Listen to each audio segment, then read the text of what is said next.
click, we don't give a fuck. We don't give a fuck. Sweet daddy, you got it, gang. Let's go. If you want it, you can get it. Let me know. Let me know. I'm about to break this thing up. Let's go. If you want it, you can get it. Let me know. Let me know. I'm about to break this thing up. If you want some, come get some. Happy St. Patrick's Day, wrestling fans, and welcome to FTW Future Focus, and this is Old School. I am your not-so-humble correspondent, Robert Black, and let me introduce our four-man crew, our panel. To my side is the silent but deadly man from Chicago, Illinois, and he likes women's wrestling about as much as we all like broken down equipment in hotels. He is marvelous Marcus Buckley. How you doing, sir? I'm good. I just want to say one thing: go Illini. Sweet. Catty corner to me is the man who is the founder of our feast, the president of FTW Future Focus, my pal and friend and boss on this occasion. He is the mastermind, Bobby Rogers. Give us a brief shout out, sir. Yeah, oh, well, I'm he still can't. upset. Yes, I can. I did it real quick, nobody, but I'm not too happy about last couple of weeks. So yeah, I'm still a little angry about that. So yes, well, everybody else had a good week though. Yeah, a quiet week, thank God. But just to let the audience know, we are on what I call Weston protocols. Bobby is at work, so he's going to be chiming in and out every once in a while. If he can't contribute, we'll just keep going around the horn. And last, but wait! I got a question, Rob. Rob, wait a minute. You said it was quiet in your area? Is it quiet in my area? Yeah, you said it was quiet, didn't you? Yeah, quiet week. So you like take the Asian girls' mouths in the basement or something, or what? What happened? Ixnay. Oh, sorry. Non-disclosure. Last but not least is our host of Old School. He is the master of wine, women, song, and cigars. And since it's St. Patrick's Day, I'm sure he's got something special in the glass. He is Tony Motown Allen. How's it going? It's something special in the little shot glass. Oh, wow. Motown goes Jell-O shot on St. Patty's. That is classic. Day, and you guys know Mommy is always on top. Since that's a t-shirt, we're not going to hit it. I hit it. Thank you for joining us on FTW Future Focus. How did I know that was coming? Hey, Rob, How did I know that was coming? I'm about to say that was an alley-oop, Rob. That was an alley-oop. Yeah. Yes, that's what she said. Thank you for joining us on FTW Future Focus. Shortest Old School ever. We're on the board. And we just got through with the introductions. Boy. Dare I say it, but since it's Motown show, please, Tony, take it away. You know these are always safe shows somewhat.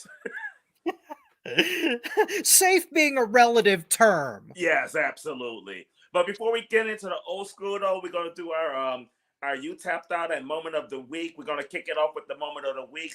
And we haven't done a show in a little bit. So, like I told the panel before we went live, if something happened like since the last time that all four of us together, though it was a week or two ago, go ahead. We're doing Moment of the Week first, and we're going to kick it off with Bobby since it looked like he's free.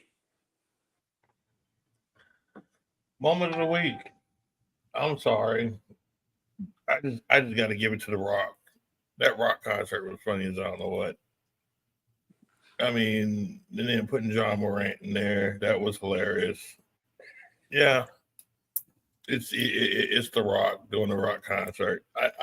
I don't like. I try to pick out something that's original, but that was just way off the charts. Like you just can't ignore it. I got to give it to The Rock. I'm gonna go next because it's the same one. The Rock concert was fucking classic. I mean, The Rock is stuff. I mean, that was just classic old school hill rock. I mean, I thoroughly enjoyed that shit though. So that was my moment of the week as well. Rob, go ahead and take it away. I had to give my moment of the week to the CEO. Mercedes Moné's debut at Big Business was done correctly as far as I'm concerned. They didn't go the ultra theatric route. She went out there, she said her piece, everybody knew she was coming. It was simple, direct, and effective. And bringing her out to close out the show with her and Willow to establish that relationship, that tension, I thought that was good all around. So my moment goes to Mercedes. All right, go ahead, take it away, Marcus. Well, my moment was from a couple of weeks ago, and I'm gonna take my hat off to Chris Jericho because he gave $5,000 toward Virgil's funeral, and I just thought that was really cool for him to do. I know he's done that a few times. I believe he's helped out Kamala, and I know it's been a few other wrestlers. So I just thought that was really a cool thing to do. What do you always say? He reeks of awesomeness. Well, for that, I think he did. So I'm gonna take my hat off to Jericho for doing that. Okay. Cool. And before we and we know we got one more thing to do, and that's how you tapped out of the week, or since the last time we was on the air. We're gonna kick it off for Marcus. I don't know if Bobby would be able to go, but if you want to know what Bobby's tapped out is, there was a video he posted a few days ago. You got about 30 minutes of his tap out on that. Marcus, go ahead with yours. Okay, my tap out was from Big Business, or AW Big Business. Now they built this show for the last few weeks as being this real big show. It looked like they had a sellout crowd. On that show, you had a world title match. You had Okada's first match since signing. You had Pac coming back, and the main event of that show was fucking Willow Nightingale against Riho. That was your main event on a show that has a world title match. You have got to be fucking kidding me. I mean, that was just when I saw that, I know what, I got home in about the middle of that show, and when they announced that, I changed the channel. I don't know. I refuse to watch that match. And you know what? In fairness, it may have even been a good match, but it ain't a main event. I don't care. That is not a main event match on a big show. If you tell me AEW Dark, okay, but a big show, no, hell no. The only Marcus, huh? Rampage. I'm not even giving it Rampage. No, not Riho. Hell no. That's just awful. I would have wanted my money back for that. That's just awful. It's just terrible. And I could keep going, but I know we got a lot of things to do on the show. So that's my tap out. Before you go, Rob, I will say one thing. One thing I have to agree with Marcus, though, for the way they built that card up in that show, that was a bad choice for your main event. Win a world title up there on the line, too. Well, considering the way the world title match ended, did you really want it to be last? Well, I'm gonna tell you that would have been my tap out too, because what's his name? Wardlow is dead. Wardlow. They don't totally screwed Wardlow over, but no, you can't have that match. You can't have Riho being a main event of a big show. Absolutely not. You can't do it. No. The world title match was more of a main event booked match. It just, it was a repeat of the Barrier World. Wait a minute, I got a couple of seconds. I'm sorry, Willow Nightingale was on there. That's a main event for me. No, Bobby. If you want to put Willow at main event, then you got a ready-made story. Date of hotel checkout would be tomorrow with the CEO. that's the main event right there. I'll give you that one. But Riho, No, you know how I feel about Rio, so why would I even? Did I say anything about Rio? I'm just saying. Nothing out of my mouth came about Rio. I'm just saying. See, but in The Marcus, the $2 paperweight is not even but in Marcus being in the ring. he didn't mention Will Nightingale. Willie Nightingale don't need to be in the main event either, but I know that's your girl. But Yes, she do. No, Yes, she she don't. do. Yes, she Okay, do. how about this? She don't need to be in the main event outside your bedroom. How about that? Thank you for joining us on FTW Future Focus. Anywhere else, she don't need to be in the main event. Oh, Thank you for that God. compliment. But So much hate for Riho. Oh my God. I'm sorry. She's happy as a $2 bill. How can she fight anybody? Arguably. I think That's my problem with her. Did any of you see that match? I'm just curious. No. I seen all three of you. Did any of you see that? I did see the match. I seen Rio.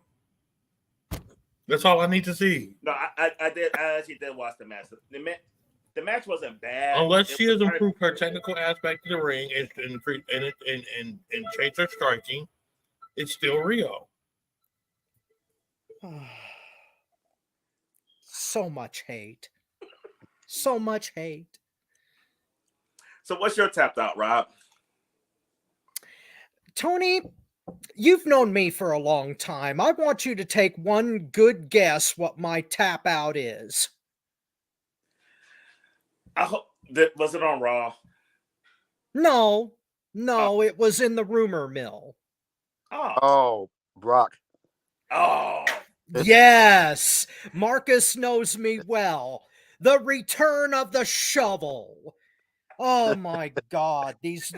I hope these rumors are wrong, because if they're right, we know exactly where this is headed and why. And before we continue, let me kill your I hope is wrong. He's back on the roster on WWE.com. They removed him. He's back on there. So you can kill the I hope is wrong. It's right. Well, okay. Not to pour the gasoline on the fire. Like I explained on Facebook, I posted about this like a day or two ago. One lawsuit at a time. If they fire Lesnar before he's proven guilty, then he can exactly. He can sue them for breach of contract and wrongful termination. So it's possible that they just put him back on the roster to avoid that. But seriously, I think like you do, Tony. They're going to put him back on the roster, and to my mind, it's obvious why they're doing it. But since we don't have time for me to do a 45-minute rant on how much I hate the shovel, we'll continue on. But Brock Lesnar's return is my tap out. All right, my tap. Can I do mine? Oh, go ahead. I said it on my special that I did. And it's funny because I said you're tapped out. I told people to tune in for that. Yes. Mm-hmm. That is the damn wrestling fans of professional wrestling. Some of you, not all of you, just some of you. Let me say this, and I'm going to say this very clear, concise, so people can understand, and I'm going to use perfect diction so there'll be no confusion on my ebonics. I do not know what the hell is you guys' problem by using someone's race, gender, whatever, by judging someone of their technical aspect in the ring. You guys are pieces of trash if you do that. I am not holding back. You guys are the bottom of my shoe that just stepped into my daughter's diaper when she was 6 months old. I am so sick and tired of seeing idiots. And it seems like it's the same type of person, too. And I'm so sick of these people sitting up here judging these ladies and judging these people where they have the skill, they have the ability, They have the tenacious and they have the proven record to be on top of their game. And they just sit there and they want to talk and yap off at the mouth. But at the same token, I'm disgusted because we don't have enough people sitting up here speaking out about it. We want to dance around and say, oh, well, that's just the way it is. No. Let's stop it and let's get it together and let's stop these fools from acting silly. That's my tap out moment. All right, my tap out moment happened on Monday Night Raw. The American Nightmare, Cody Rhodes. I'm sorry. I mean, it's inevitable he's going to win the world title. I don't want my future undisputed champion crying on fucking TV. I'm sick of the story. I'm sick of them force feeding him down us. Like, I mean, and he's been this is like John Cena force fed down our throats. This is babyface Roman Reigns shoved down our throats, and I'm fucking sick of it. And on top of it, he's up there crying. There's no crying in fucking wrestling. You're gonna expect me to believe that the man that's gonna beat Roman Reigns is getting that emotional crying? No, the only man in wrestling that can pull off crying live on camera is the Nature Boy Ric Flair. Other than that, we don't need wrestlers crying on TV. Not leading into the main event of the biggest show of the year. No. Tony, is it really inevitable? Because considering my tap out and where I think that's going, is it really, really inevitable? I hope not, Rob. I really hope not. Because I'm picking Roman Reigns this year again. I picked Roman last year. Everybody thought I was crazy for picking him last year. I picked him again this year. I ain't putting no money on it this year. I'm undecided right now. But I talk about this matchup. We talk about money. I don't know if Chris is watching, but Chris, thank you for that donation last year. Oh boy. Well, I'm not making any bets this year because God knows that they've painted themselves into a corner, and I don't know how the hell they're going to get out of it. I think I know, but the last thing that WWE Creative wants to do is what half the audience is telling them to do. So they're going to get out of it somehow. I hope so, but we'll see what happens. All right. We are right on, actually, a little bit ahead of schedule. That's kind of cool. But let's go and kick it into old school now. So on the first topic, I'm going to take lead on this. I'm going to let Marcus go after me on this one because the answer I have to this question has been my answer since I was a little kid. But we had a conversation, I don't know if it was on air or not, and Marcus brought up some good points on why my answer is not correct. But I still want to throw my answer out there because he deserves a shout out. Yeah. Who do you guys consider to be the first black heavyweight champion in professional wrestling? And for me, for many, many, many, many, many years, it's the Iceman King Parsons in WCCW. I just remember when he won that title. I remember seeing a black man holding the world title, talking about he's the first black heavyweight champion. I was so proud as hell. I love WCCW. I love the Voners. I love the Freebirds. I love everybody that came through there. But that was as a kid. Like, I don't want to know how old I was, like 8, 10 years old when that happened. That was a great, great moment. And he was forever my first black heavyweight champion. But Marcus, go ahead and take it away. Well, you know what? I felt the same way for years. But after doing a little research, I mean, essentially, Iceman Parsons is the same thing as Seth Rollins' title. You know, Flair wasn't going after David died, he dropped it to Kerry, and Flair wasn't dropping it again to a territory. So they made up their own world title. I mean, essentially the same thing. So, well, technically, I guess it was the world title, but nobody considered it the world title outside of Texas. So that's why, I mean, if I really want to go old school, it was, to me, it was really Bobo Bazell when he beat Nature Boy Buddy Rogers in 1962. But then they did that bullshit, you know, oh, he was hurt, so I don't want to win it like that. So he did the rematch and he lost it. So it was stricken from the record. So based on all that, then I gotta go got my guy Ron Simmons. You know, when he power slammed he power slammed Vader and got the 3. And I admit, I jumped up, I popped, I was frantic. I was a Ron Simmons fan, and he got it. He got the NWA title. So that's what I'm going with, Ron Simmons. And wasn't that like just a regular weekly show that they did when he wanted to? Yeah, because I watched it. I know it went pay-per-view because I actually saw it. Yeah, I remember watching it, and I remember during that match, I didn't think there was any way that Ron Simmons was going to win. And you're right, I jumped up when he slammed him. I was like, shit. Yeah, I man, I didn't know it was called popping back then, but I popped. Yeah. And then even when the referee's doing the count, I was like, he's going to kick out. When he didn't get kicked out, I really jumped up in there then. Yeah. That was a great match. Yes. It was. It really was. Great moment. Yeah. Yeah. All right, so who you got, Rob? I did a little bit of research on this, and there's one man that I think deserves a shout out for at least being the candidate for the first Black World Champion, and that is Ed Bearcat Wright.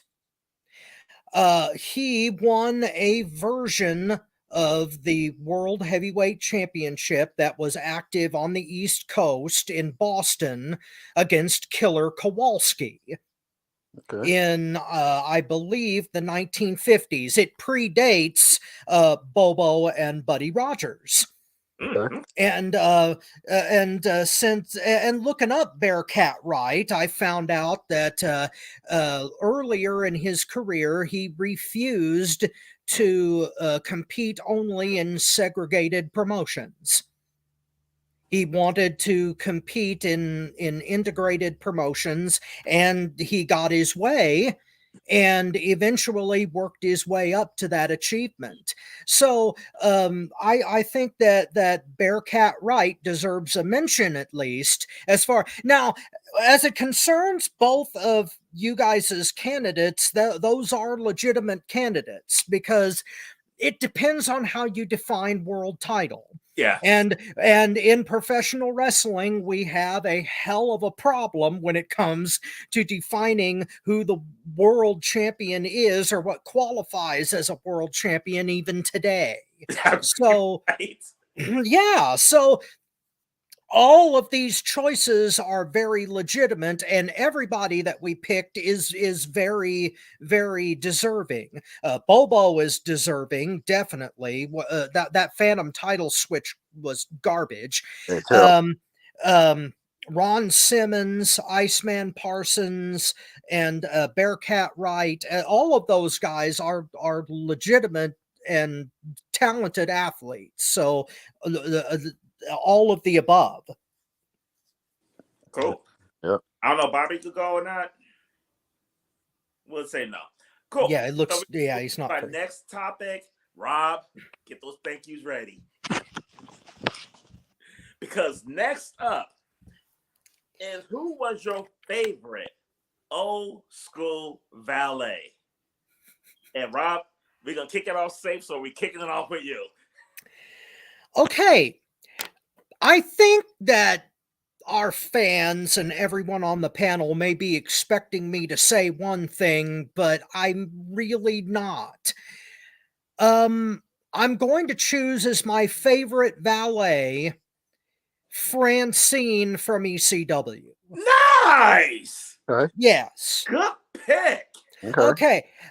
Normally, Elizabeth is who I cut my teeth on as a valet. First valet, first lady of wrestling, all that. But I didn't pick Liz because she hardly ever got involved in anybody's matches, especially while she was still with Savage. She was a distraction, but she never physically got involved. Francine got involved like a mother. She got the crap beat out of her practically every time she went out there with whoever she was with, and she was just the whole package. She was beauty, she was interference, she was mental distraction. Francine really had it all as a valet, so that's who I chose. She never showed her tits, though. That's one drawback. And thank you for joining us on FTW Future Focus. That's mine contribution for today. I told you to get him ready. I didn't know he was gonna get it ready for you. I'm priming the bomb. All right, Marcus, who you got? I'm picking Dark Journey, and I don't know if he was more a valet or a manager. You know, it's kind of one and the same, as far as I'm concerned. But I think they are the same too. To me, Yeah. valet is the female manager. right. Yeah. But yeah, I mean, I first saw it in UWF, and every once in a while, I think she was in Mid South too, if I'm not mistaken. And every once in a while, they would show an episode up here in Chicago. But I think I saw her there, but I know for sure UWF with Missing Link, and then later on in NWA, I believe she was with Tully Blanchard, if I'm not mistaken. Yep. And you know, Tully went with Dusty for a minute too. What's that? Was she with Dusty for a minute? I don't remember that. I thought she was with Dusty because Dusty talked about he liked his brown sugar. He might have been. He might have been. I just don't remember that. She might have been though. I can't remember. I remember Dusty saying he liked his brown sugar. I could have sworn he had dark journey. Thank you for joining us on it. He might have, but yeah, I was always mad I could never get to see the matches with her against Missy, and yeah, I know the match would have sucked, but you know, and my little team, but in my team perverted mind, you know, I was hoping it would be like a real women's wrestling match where they trying to tear each other's tops off and all that kind of stuff, you know. But I never they didn't come to Chicago back then, so I never got to see the match. But you know, she was an okay promo, and I thought she looked good at the time. You know, my little teenage. So that was my girl, Dark Journey. All right, honestly, that was one of my picks as well. And I had a feeling Marcus was going to pick her, so I have my backup from World Class Championship Wrestling, Sunshine. Yeah, I thought about her. Yeah. Sunshine was my first. Like, man, I just loved her because, and I liked Elizabeth when I was a kid too, but she was, like you mentioned, Rob, Elizabeth was more of a distraction, didn't really get involved. I think sometimes she hurt Randy Savage because he's constantly trying to protect her. So I think sometimes she was more of a hindrance than a help. But Sunshine, back then in the 80s, she looked good back then. She kind of carried herself similar to Elizabeth, but she was rough and tough. Like, she would take a bump, she would get mixed in there with you. She was a ride or die. So Sunshine was my first one. I mean, I remember when Jimmy Garvin had Sunshine and Precious, and I loved Precious later on, but I was pissed when Garvin picked Precious over Sunshine. I'm like, he don't know what the fuck he didn't know what the hell he was doing, picking Precious over Sunshine. Older me might have done the same thing, but well, in kayfabe it was a choice, but he was really actually married to Precious. So if he had choose Sunshine, he would have had his balls shined. Exactly, yeah. And thank you for joining us on it. That's two for me.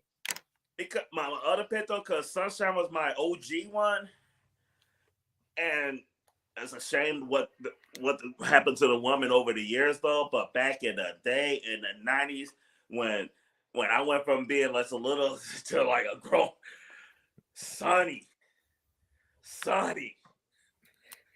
I'm talking 90s Sunny. Like, we ain't talking about this big Oompa Loompa that's in the orange jumpsuit locked up in the prison cell because the bitch can't put a goddamn bottle down.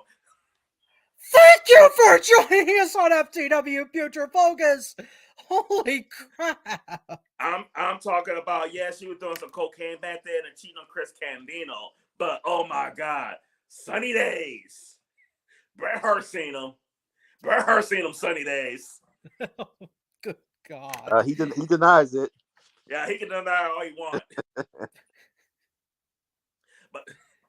but we know he's seen them sunny days. Sunny was like, I mean, y'all remember when she hit the scene, it was like, damn, a woman this hot in wrestling? She was like one of the most popular people in wrestling back then, and she didn't even get in the ring. Hey, the weird thing is that she did in Smoky Mountain, though. Right. And she was like 18, 19 years old, and she was like dressing in pantsuits and shit. She was a good valet then. But then when she went to WWE, and when she went to WWF and they sexed her up, it was just unbelievable. You can say what you want about Vince, but Vince, on that one, you the man. You definitely the man. And you know, he didn't have to pay Sonny. Thank you for joining us on FTW Future Focus. The Sunny Side Up edition. Oh, dear man. God. Sunny Side Up came out 10 years too late, though. Yes. Yeah. As yeah, much I as I have love to. Sunny, I didn't love Sunny Side Up. Well, I've seen it, but I'm not gonna comment on it because this is not a review show. And thank you for joining us on FTW Future Focus, the free advertisement edition. Oh, I apologize, ladies and gentlemen. I'm being, oh boy, is Bobby free for his choice, or is that a bad question? I think he might be away. But hey, this is a little thing out there. We're not going to do a review of Sunny Side Up. But guys, if you like Sunny, and since I've seen it, so it's only fair you guys see it too, go on Pornhub, Sunny Side Up. Check it out. Thank you for joining us on FTW Future Focus. We'll just even that out. Robin was horrible, but my eyes seen it, so it's only fair to everybody else's eyes see it too. Yeah, no thanks. Oh, you want to share the suffering? Okay. Just like anybody talk about getting married, I'm like, I've been married twice. You might as well do it too. No, hey, you know, it's St. Patrick's Day, and we're all supposed to drink. Anyway, is that Coors Banquet, Motown? Oh yes, it is. Good choice. Good choice. Yeah, you only drink Coors Light on Halloween night because then your breath can kill werewolves. That's the only time. All right. I think Bobby's busy, so we're gonna move on to the next one. And just so you guys know, because we didn't get a chance to do Old School last month during Black History Month. So I kind of combined a little Black history and a little women on this week's Old School show. So that's why we kind of a little bit here, a little bit there. But as we move on, though, we're gonna pick a team, and the team that we picking is the team that we feel is the best Black tag team in wrestling history. Rob, go ahead and lead us off. Okay. Like the Valet, I'm going to go in a different direction here because I think that this team doesn't get enough love. They were very unique for their time, and they also made a lot of history together. I'm talking about Rocky Johnson and Tony Atlas. I had a feeling you going there. Yeah. Johnson and Atlas were a damn good tag team.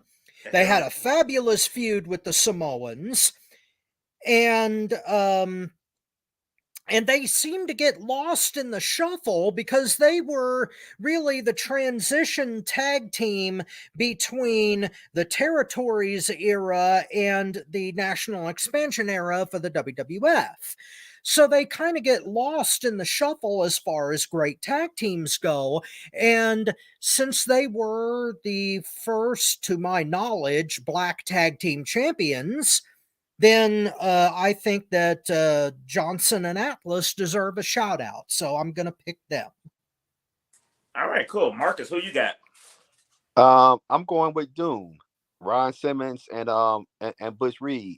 You know, especially when they took them stupid ass masks off, and everybody already knew it was them anyway, and they finally took their mask off. I mean they were a powerhouse. They could work in the ring, and I liked them better with Theodore R. Long more so than Woman, who was my second choice if you would had another choice for valets. Oh my God, Woman! What did Flair say? Old woman. Woman, won't you marry me now? Yeah, but Woo! that was my favorite black tag team that scene because they were to me they're still the most dominant black team in history. I mean, to me, they were just as strong as powerful as Animal and Hawk and anybody else. And I hadn't, the Everything Express was a little bit before my time. And the only other team I had seen before that black tag team was Iceman Parsons and Savannah Jack. And I was not a huge Savannah Jack fan at all. So that tag team didn't do it for me. So Doom were my guys. I love that match they had with Wyndham and Flair. I think it was at the Clash, if I'm not mistaken. But that was a fantastic match that I loved. But those are my guys. I'm going with them. How did you feel about Iceman Parson and Brickhouse Brown, the Blackbirds? But you didn't like Savannah Jack? I wasn't a fan of Savannah Jack at all. He just didn't do it for me. I used to like Savannah. I was a huge fan, but I didn't like him. Yeah. All right. My favorite black tag team was managed by Sister Sherry. Yeah. Booker T and Stevie Ray, the Harlem Heat. I love that tag team. I mean, and they had a few different managers, but to me, Sister Sherry fit in with them the best. And I know what you're thinking, Rob. They became my favorites when Booker T said, Hulk Hogan, come Yeah. Yeah. Thank you for joining us on FTW Future Focus. And the look on Booker's face, he's like, "Oh damn, yeah, up now." Yeah, because he said as soon as he said it, he thought his career was over. As soon as he said it, yeah. But I mean, they were a great powerhouse tag team. I mean, Stevie Ray brought the power. Booker T has the power too, but he was athletic. The Harlem Hangover was one of my favorite moves that back then. The way they were a tight-knit group. I mean, they were like the Road Warriors. Like Stevie Ray was Animal and Booker T was Hawk. And Sister Sherry was Paul Ellering. I just absolutely love that tag team. The feuds they had, I mean, the matches with them and the Steiners, the matches with them and the Road Warriors. I believe they had some matches with the Midnight Express too, if I'm correct, right? I think so, but that might have been early on. Yeah, I don't remember that, but okay, yeah. I want to say I think that was before they were big. Yeah. But the Midnight Express, most people. I mean, Midnight Express is so good. Yeah. Is Bobby free for this one? Yeah, I'm free for this one real quick. Okay. You already said my answer right then and there. It was Harlem Heat. That was the first one that I really got to know and got to look at was Harlem Heat. I didn't get to see the old school one because, of course, I got bridged into wrestling during that time. So, Harlem Heat, they were some bad boys, man. And I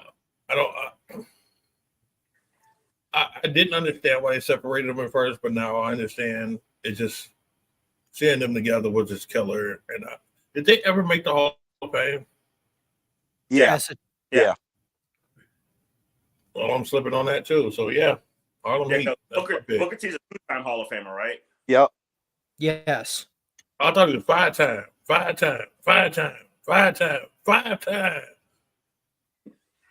Smacking Carmelo. Spanking that ass. Thank you for joining us on FTW Future Focus. And real quick, the Illini Big Ten champs. Oh, cool. There we go. And I love with Harlem Heat when they came out. I mean, just the shit trash talking they used to do in the entrance on the waiting ring. You get the music playing, and they're sitting there talking all kind of shit about what they about to do, and they get in there and fucking did it. Yeah. I can say at least one Illinois franchise got their head on straight. I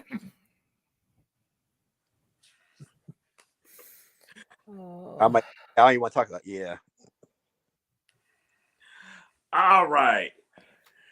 We do a lot of these Mount Rushmores, and today's gonna be no different because it's Women's History Month. We have National Women's History Day just passed, and I hope you realize, Marcus, on this topic, you're going to be one kicking this off because we are going to do our Mount Rushmore of women wrestling. So we're about to name who we feel are the top 4 women in the history of wrestling. Marcus, go ahead and lead us off. Okay. First one is the fabulous Moolah, simply because she was women's wrestling for about 50, 60 years, and she had a viable career even on up to the 2000s. And I mean, she just went around all the territories for her. Even though a lot of people say she was nothing but a female pimp, but still, I mean, I gotta give her props. So Moolah, and my favorite number 2 for me is my favorite women's wrestler of all time, and that's Sherry Martel. I mean, you talk about somebody that could take bumps and sell. Forget Mae Young. No, Sherry was kind of nuts. Some of the bumps that she would take, and I mean, her in-ring work was great. I mean, I love Sherry Martel as a wrestler. Number 3 for me is Miss Jacqueline. I mean, Miss Jacqueline was rough. I mean, she looked like she's only about 5'1", but I believe she could kick a lot of dudes' ass. I mean, Miss Jacqueline was a bad little chick, and I think totally underrated because she was booked as kind of a joke and WW. Well, was it WWF at the time or WWE, whatever, when she finally got some exposure. Mm-hmm. And right now, even though she's still current, but I'm going with Charlotte Flair. I mean, to me, she's just a package. I mean, in ring promo. I mean, she's a chip off the. She didn't fall far from the tree. I mean, I think she's the best by far, the best women's wrestler in the world right now. And as far as I'm concerned, she can hold the title forever because I think she's the best woman wrestler in the world right now, and she's already on my Mount Rushmore. So that's 4. All right, cool. All right, Hey, let me go. Bobby's up. Yeah, I'm finally free. Check this out. First one I agree with is Moolah because even though she was a pimp, she pimped it right. She, pimping ain't easy, guys. Come on. No, it ain't. Thank you for joining us on FTW. I mean, she had the girls division going in the right the direction that it could go at that time. Now, let me put a disclaimer. Between Moolah and my other 3, I honestly couldn't put nobody in there because of what defeats that these girls have done. So please don't think I'm ignoring or I disagree. I disparage most of the girls of what they did back in the day. It's just that these girls have just, to me, surpassed so far from what they did to they overshadowed. First one I'm going to mention is Charlotte Flair, of course. Everybody knows why Charlotte Flair should be in there. Rhea Ripley, again, taking over the world in women's wrestling, putting a face on it. Just like most men would like to do to mommy. But anyway. Thank you for joining us on FTW. But the other one is going to be controversial, and I know I did a statement this week about her, but this is not because I'm angry. This is because of the things she has done. Okay. I'm talking about the female Black John Cena, Bianca Belair.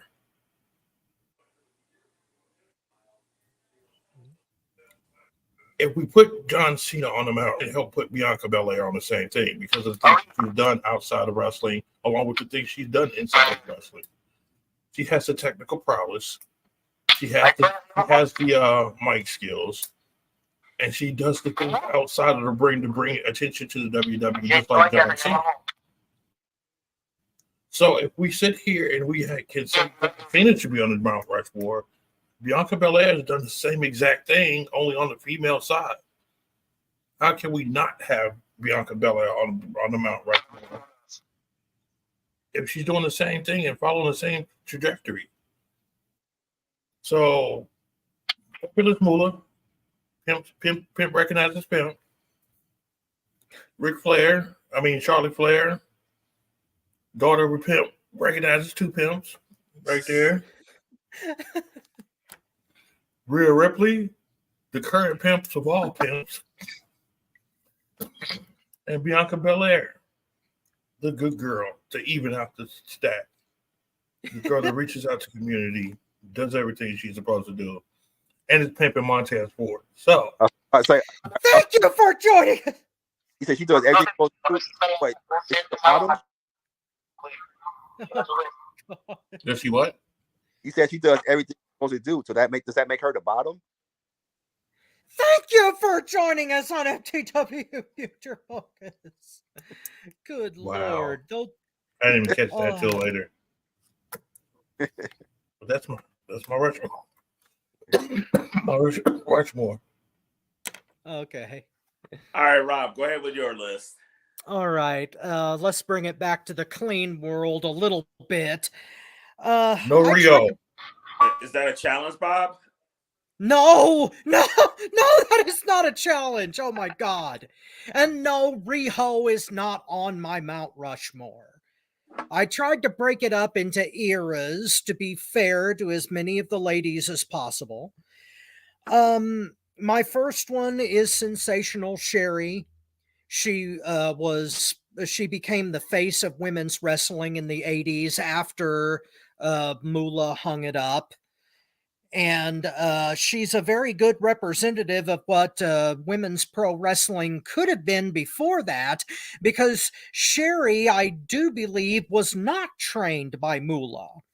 Out of all the vast majority of women's wrestlers back in the day before the 90s, I think that Sherry was trained by somebody else. So when she came to prominence as a singles wrestler, she became the face of women's wrestling from at least the mid 80s into the 90s. So Sherry goes there. Medusa. Yeah. Medusa Michelli was kind of the transition from the 90s to the 2000s. She kind of paved the way for the Litas, the Trishas, the Molly Hollies, the Ivories. So Medusa was the first of that class, so she gets number 2.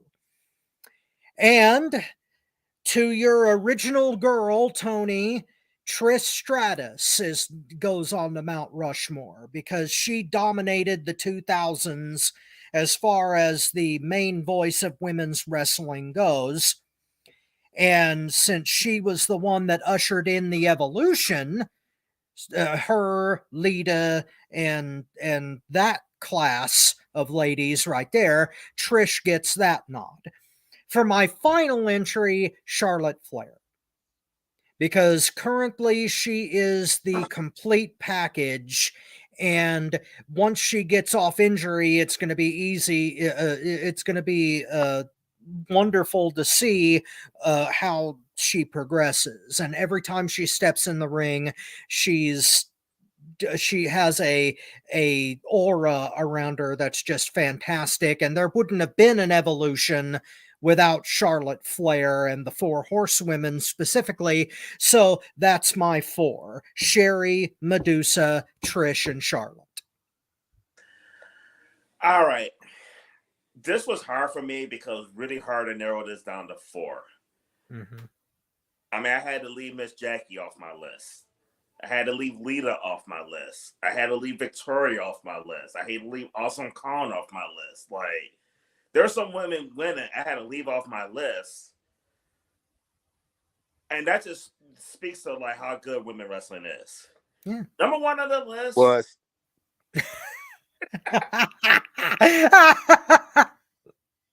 I almost took out my number one for like reasons, but hey, we all know, like the song went. Anything goes when it comes to hoes because pimping ain't easy. The Fabulous Moolah is number one. As much as she was pimping, you can't discount what she did to the business and how long she dominated the business for like all the years that she did. Number two on my list is Trish Stratus. Everybody know that's my old school boo. Always have been, always will be. But she was the new standard though back in the day though. I mean, and I'm amazed at how she progressed because she went from this a purity face and some big tits to like, damn, you're gonna try to wrestle, and the work ethic she put in and the way she progressed and the way she developed and everything. It was really nice to see somebody develop and to see her grow the way she went over the years. And arguably, like, what we saw for Trish Stratus last year is probably her best work, even at her age. Number three is the Queen, Charlotte Flair. You guys all mentioned her, and rightfully so. There's not much I need to like talk about with Charlotte Flair. She's the daughter of the GOAT. She's more athletic and better in ring than Ric Flair was.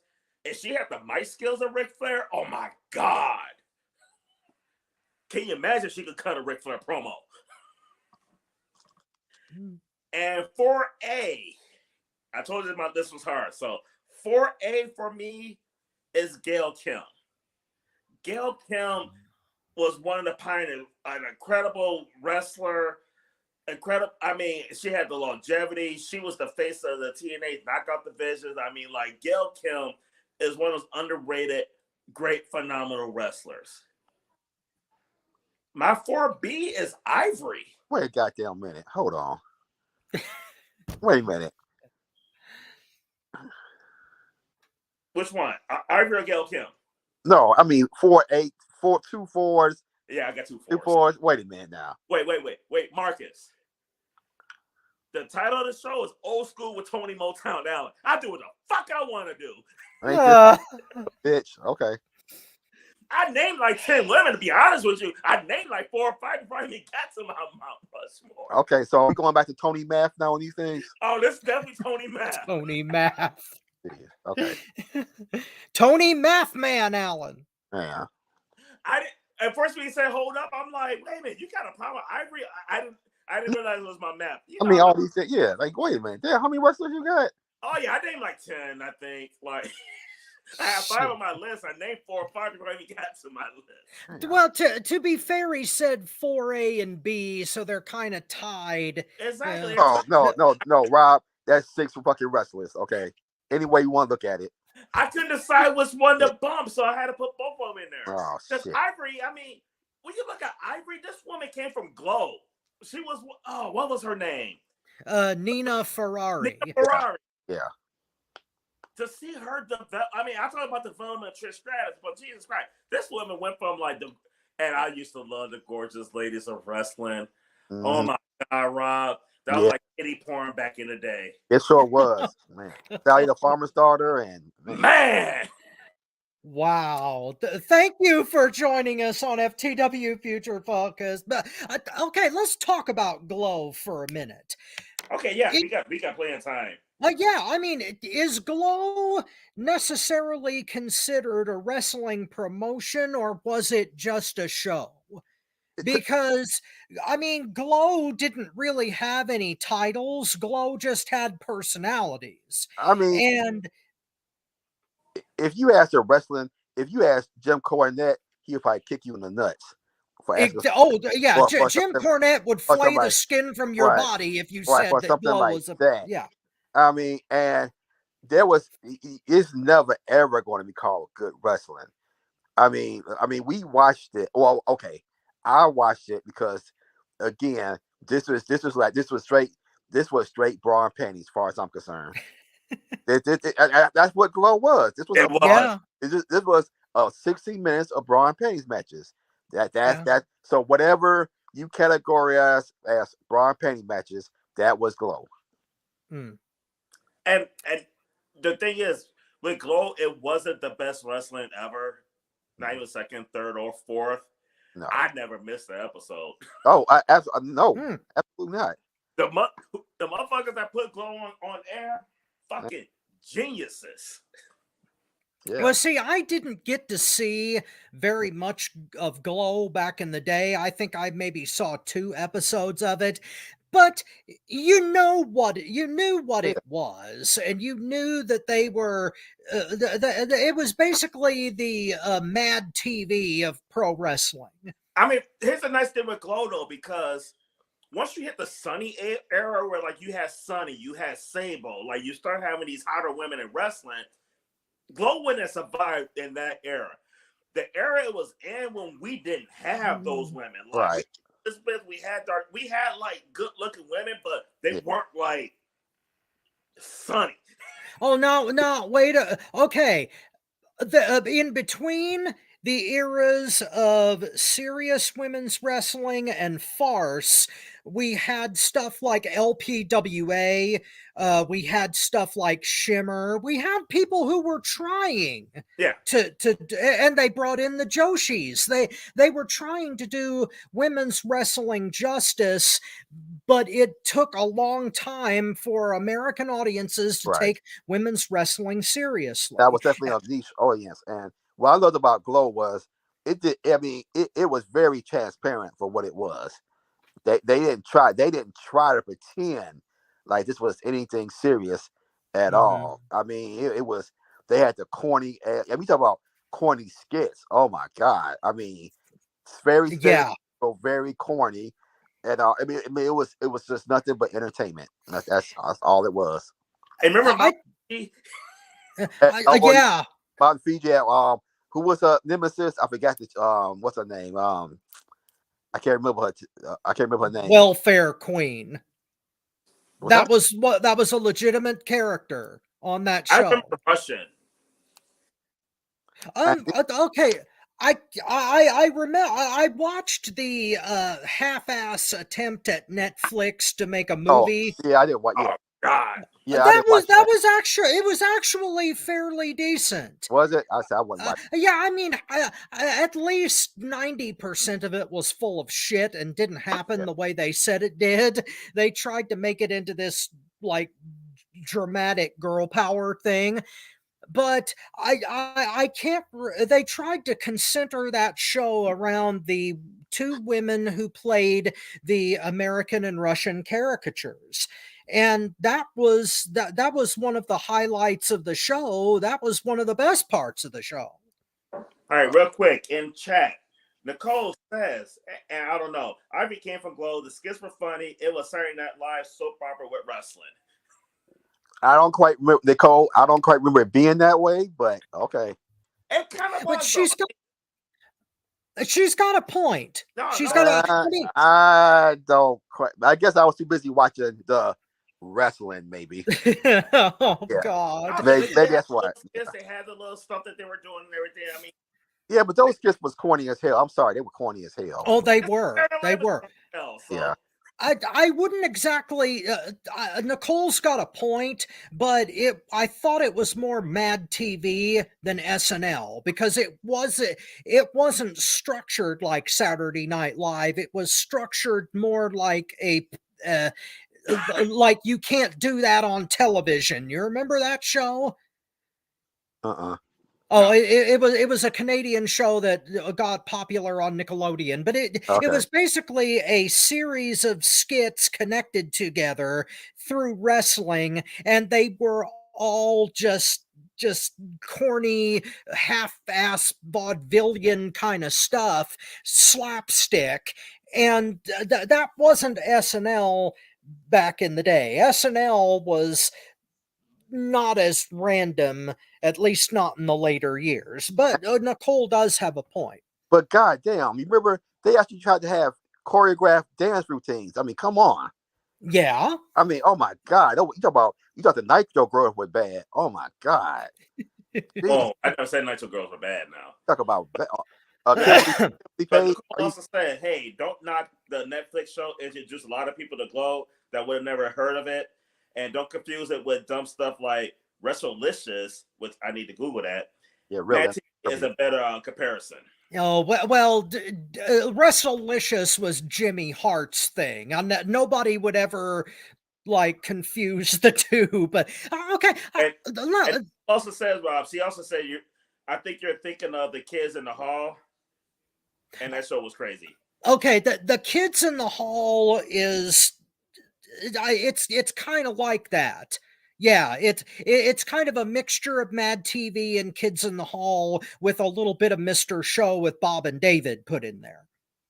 So if you're not familiar with those shows, they did a lot of gross out humor and just completely random stuff. And Glow was like that at times. Yeah. And I got a question for you guys. And I'm pretty sure Marcus probably seen it. I'm not sure if it was outside Chicago. Do you remember Honeybee? Oh yeah. 10 o'clock. Was it Channel 50? 10 o'clock at yeah. There was a lady called Honeybee. She had her own show, like the Honeybee Station. Yeah. But she would like review the weekend wrestling. Yeah. Huh. And that's what I said. Like, I think Marcus would know. I'm not sure about you. I didn't know if it was outside of Chicago, but I never missed Honeybee. Yeah, I met her at the UIC Pavilion doing an NWA house show 1 year. Nice. Yeah. Did she exclusively review wrestling? Yeah. Yeah. It was like a Wow. it was like a half hour. It was a half hour, I think. 30-minute show, but she talked about like the big stuff that happened in each federation. Yeah. Wow, I need to look that up because back in the day, I didn't listen to the dirt sheets until the internet. So Yeah, but I think it was just the NWA she reviewed, I think. Wasn't it? I don't think it was WWF at the time, I don't think. It might have been just I'm pretty sure it was just NWA, I think. It might have been. Yeah. kind of like what Pro Wrestling Illustrated tried to do with Gordon Soley. Yeah. Except that yeah, they mostly covered NWA and AWA. They mentioned WWF, but they didn't interview anybody. But they also did territories and Japanese wrestling too, though. Yeah. Yeah. Gordon Soley and what's his name? Joe Pettigrew. Yes. Yeah. I used to watch that every Saturday night. I love that show. Yeah. Bobby, are you clear? All right, we're gonna move on to the next one. We're ahead of time, and before we hit the questions up, I'm gonna throw a question out there for you guys. This is a topic that I cut out the show, but we got time to cover it. Mm-hmm. It's about Miss Elizabeth. Miss Elizabeth was this clean cookie cutter, like did no wrong until she got with Lex Luger. Oh boy. My question to you guys is, which Miss Elizabeth was the real Miss Elizabeth? Was it Randy Savage Elizabeth? Or was it Lex the Wildcat that Lex Luger had? We're going to kick this off with Rob. Oh, I was afraid you were going to do that. Okay, well, obviously, Elizabeth Hewlett, R.I.P., who is going in the Hall of Fame this year, was obviously a more complicated person than she was on screen. So if I had to be a betting man, I would say that when in the latter part of her career, when she was with Flair and later Luger, that was more her genuine personality than the meek and mild Miss Elizabeth of the WWF Macho Man days. Okay, granted. However, I don't think that we ever really saw who she really was on camera.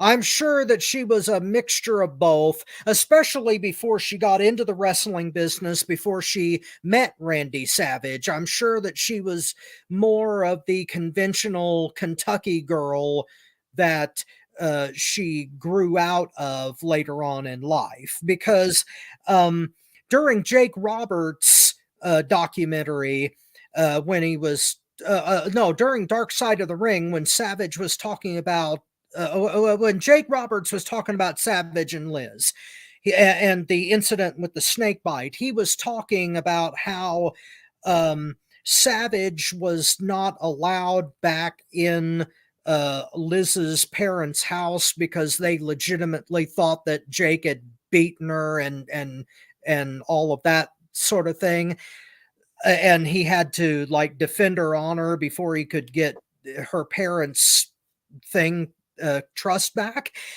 I mean, that shows you the kind of environment that she grew up in. Eventually, she became a more sophisticated person, and eventually, she, that sort of lifestyle cost her life. But I think that Elizabeth Hewitt, Miss Elizabeth, was, she was just a normal person until she got hooked on drugs, and the lifestyle of professional wrestling took her, as it does many. So, yeah, but if I got to choose between Sweet Liz and Rebel Liz is probably closer to who she really was. Marcus, what's your thoughts? I kind of agree with Bob. I mean, Rob. I think it was both. I think WWF EF days. I really think that was her, the sweet, quiet, innocent Liz that worked at the health club. I think that was her at first, but I think going through all that mental abuse and being on the road and that whole lifestyle, I could see her using using drugs as an escape, and all that stuff she was being fed by Linda Hogan and all that stuff. I can really see how eventually once she got into drugs and she got away from Savage, and Lex showed her some stuff. I think she became that. So I think so I'm going to say both. But first of all, Linda Hogan's the devil. But that's what happens when you have Satan inside you. Okay. I wasn't going to go that far, but as you say, Motown. You know me. Yeah. Elizabeth, in my opinion, and y'all really gonna be like, man, he's really reaching on this, but you gotta hear me out on it. Elizabeth, in my opinion, was the Hulk Hogan of professional wrestling. Oh, whoa, okay. When it comes to personalities. And here's why I say that. WCW Elizabeth was her. The handcuffs was off. She could be who she really is. WWF Elizabeth was what they wanted her to be. It wasn't natural. I didn't like Elizabeth in WWF. Like, I wasn't a huge fan of her. She was fine as fuck. And I definitely wouldn't kick her out of bed. But I wasn't a huge fan of her. Because it's just like, it just wasn't natural. WCW, that shit was natural. Like, what the character she was in WCW, that was really her. And the reason I compare her to Hogan is because y'all know I can't stand that red, yellow, steroid using racist motherfucker.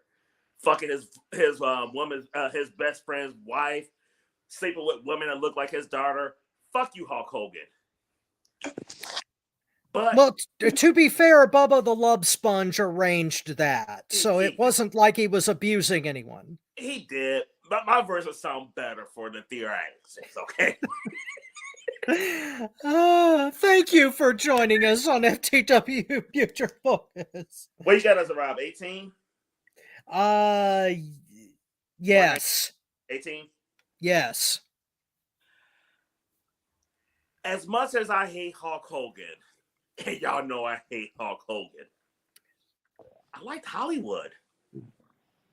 Yeah.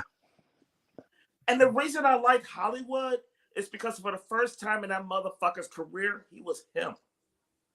It was genuine. Ric Flair is the GOAT, the greatest of all time. The reason is Ric Flair did what he said and said what he did. Like, Ric Flair was Ric Flair all the time. The red and yellow, all that BS Hulk Hogan was doing was not him. Hollywood Hogan, he got to be him. Elizabeth gets over to WCW and got to be her. She was more her with Ric Flair. And then you got her on fucking drugs with Lex Luger. So we got like her elevated though. But the Elizabeth we saw with Randy Savage, that was TV. That was what Vince and Savage wanted her to look like on TV. That was just her with handcuffs. That was not her. She got to be her in WCW, but unfortunately that shit killed her. Well, Lex Luger killed her. Well, Lex Luger gave her the means to kill herself. So yeah, and unfortunately, her dying is how Lex Luger's wife found out. Like them two fucking.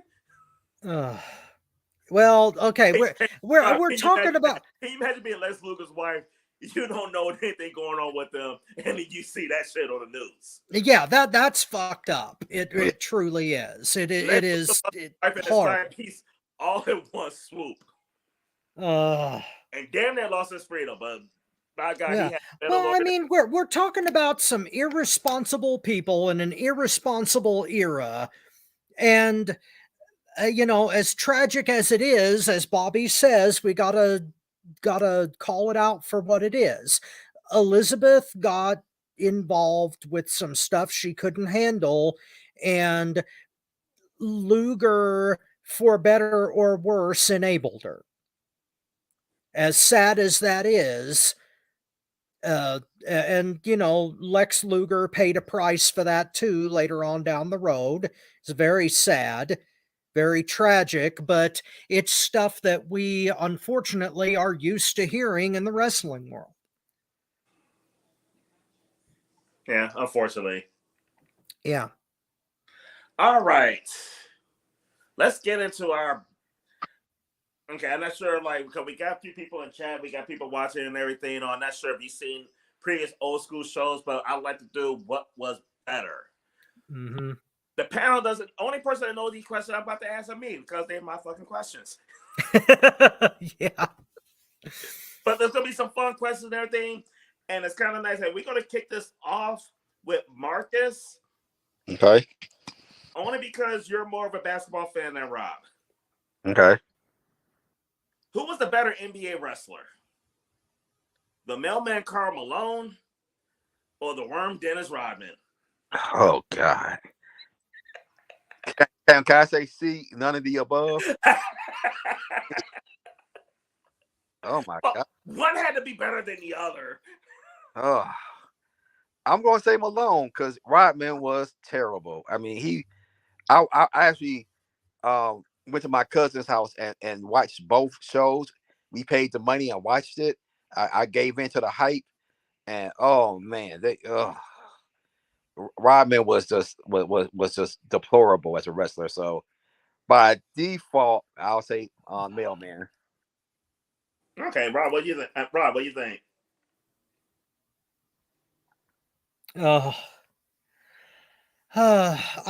It would have been an easier question if you had asked me, would I rather take a shot of lighter fluid or snake piss?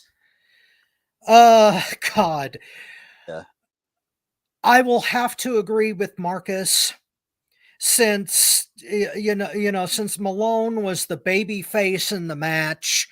He at least got to get a comeback during the whole thing. So he got to show his skill a little bit more.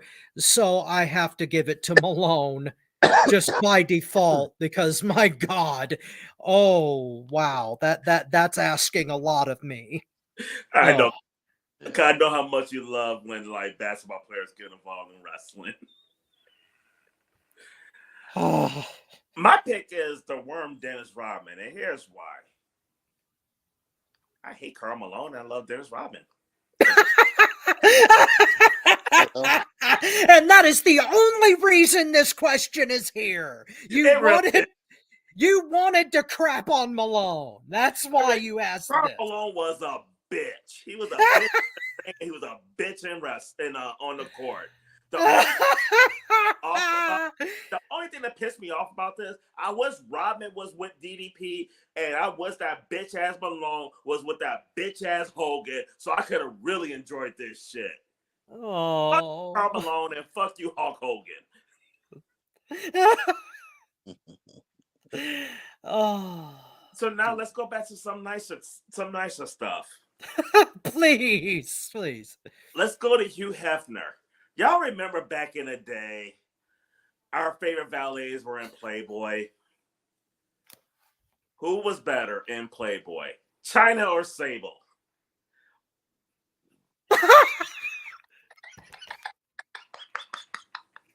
Go ahead, Rob. Oh, dear God. Okay. The look on your face. It's going to get worse. Okay. I know that I am going to maybe like piss off half the internet, the panel, and the whole world for this. China did it better than Sable. Not because China was necessarily better built than Sable was, but number one, she was a better person. And number two, for whatever reason, Playboy shot her centerfold better. Go back and look at it if you dare. China had a whole worked up theme. She had a Red Sonja thing going. She had a workout montage going. She had a sword in the damn thing, and it was just unbelievable the way that Playboy presented her. So I'm saying China on that one. All right, Marcus, go ahead. Honestly, I can't really fairly answer this question because I've intentionally never seen the China centerfold because I don't understand the appeal of China to you all. So I've made it a point to never see it. So I haven't seen it. So you would look at China a whole different way if you did. So we're gonna make the clean sweep for China because I fucking agree, Rob. Fucking agree. Wow. China's was better. I really expected y'all to be looking at me like I was crazy. Like I felt like you were like, y'all gonna think I'm crazy, but I got China on this. No, to me, and no offense to Marcus, because this is a personal opinion thing. I never thought that China was unattractive. Oh my God, are you serious? Yeah. Even before she had the jawline work, there was the jawline work. Oh my God! After the jawline work, she was much cuter. I will admit that. But only about the puppies. Thank you for joining us on FTW Future Focus. That's 19. They were manufactured puppies, but thank you for joining. Puppies. She still had the receipt. Thank you for joining us on FTW Future Focus. That's 21. Oh, good Lord. Okay, but 21 without me. Interesting. Oh, good Lord. Are you free, Bobby? Because you can chime in on this. All right, the next question. This is going to be a fun one because, I'm trying to combine like Women's History Month and Black History Month. So, in the spirit of Black History Month, Devon, get the tables. Who took the table better? Mae Young or Dixie Carter? Oh, I have to disqualify myself from this one because I never saw the Dixie Carter table spot. Oh my God. I have never seen that. I stopped watching TNA after Hogan took over. Marcus, who you got on this one? Oh, for me, this is easy. Mae Young. That table bump she took on the floor when Bubba jumped off the stage and she took it on the floor to be an 80-something-year-old woman. And some of the other bumps, Mae Young is nuts. Okay, for no other reason for her age. I'm sorry, Dixie took a great bump, But to me, you can't compare the two. For me, this is the easiest one you've asked in this thing. For me, it's like the closest Mae Young. All right. And it's funny, Rob, that you said that because I wasn't watching TNA back then. But TNA, for once, when that happened, built it up so good where I tuned in. It was. Huh. So I think the build, the hype, everything behind it, I think Dixie was a bigger deal because they hyped it up so much. But I do have to agree with Marcus, though. That 89-year-old woman took that table bump like, my God. Dixie wouldn't have taken the Mae Young one. Yeah. Marcus said, what's that? No, Dixie would have not taken it like Mae Oh, Young. oh no. Mae Young was nuts. Dixie was more of that oh my God moment because it was like, oh my God, he actually put Dixie Carter to a table. But Mae Young took that shit like she took Mark Henry when he put a hand inside that bitch. She took that shit like a pro. Yeah. Thank you for joining us on I have been trying to forget that damn hand birth for years, and you bring it up again. Hand birth because the hand returned in the Johnny Knoxville match. I'm not going to sleep tonight thanks to that imagery. Thank you very much. Oh, I just got to hand it to him.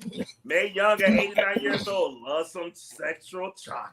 Thank you for joining us on FTW Future Focus. Rob, Oh my God. Rob, I really have to hand it to him. He has a good point. Pun intended.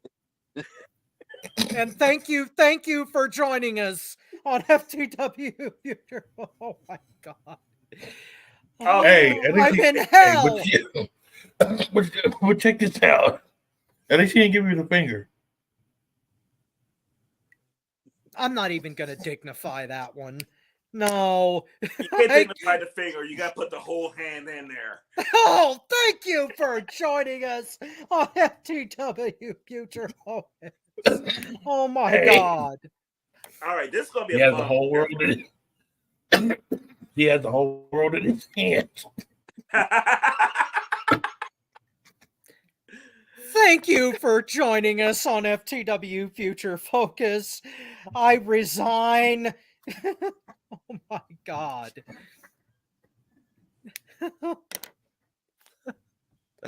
All right, the next one. Who was the better king in the WWE? Was it the Macho King Randy Savage? Ooh, yeah, with Queen Sherry. Or was it King Booker? Oh, hell! King Booker! Can I answer this first? Yes, go ahead. Well, since Booker T does keep with the hand concept, I'm going to have to pick him.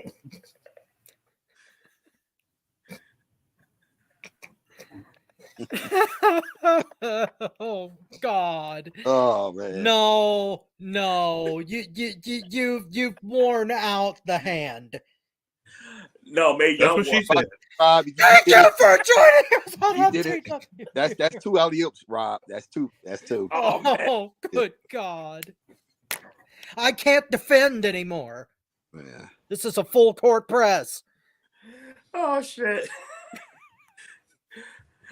Five Marcus, who times. got this one? 5 times. 5 times. 5 times. 5 times. You know what? I'm going with King Booker because it was so bad. It was good. I mean, his British accent was terrible. Booker. I mean, it was so bad. I tuned in just to see it. That's how worse it got. And as far as I'm concerned, Charmel made that gimmick because I think she really believed. Oh, hell, King Booker! I mean, Sherry did a good job too, but no, Charmel. I mean, that's why she's in the Hall of Fame. Just on that gimmick alone, right there, and just with how bad his British accent was, it was so bad it was good. So I gotta go with King Booker. Rob, who you got? Charmel handled it very well. No. No. She did. No. She did. No. Yeah. Oh, okay. Okay. No, I'm not disagreeing with that. I'm disagreeing with the terminology. Okay. I'm going to make this unanimous. I'm going to pick Booker. He was the best king. For the simple fact that for Savage, the gimmick didn't take over Savage. Savage was the macho king. He took over the gimmick. Whereas with Booker, Booker T became King Booker. The gimmick took him over. So if you want to talk about somebody who really believed they were king and really sold the idea of royalty, you got to give it to Booker. Because Booker was King Booker, but Randy Savage was the macho king. So it didn't really translate the right way. Booker gets it. All I right. make some good points. Because guess what? I mean, think about it. King Booker always had his hand on the staff. Was that his hand or was that her hand? Thank you for joining us on FTW Future Focus. Oh, good God. All right. Man, this was actually hard for me, and y'all made it easier though, because I really struggled between these two. Because if I put these two in the ring, if you had King Savage versus King Booker, King Savage is winning. Sherry's going to eliminate Charmel in a match. Savage, without a doubt. But don't forget now, But- Booker had a court too, though. But Rob, you swayed me though, because the Macho King was the Macho Man with a crown. Mm-hmm. There was nothing. Honestly, there was nothing different. He would just had a crown and scepter.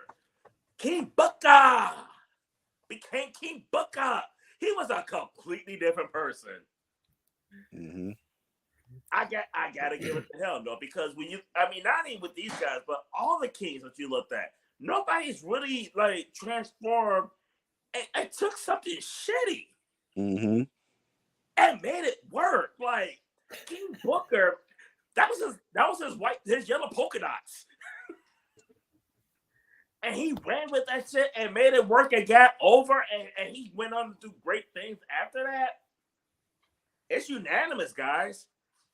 All hail King Booker.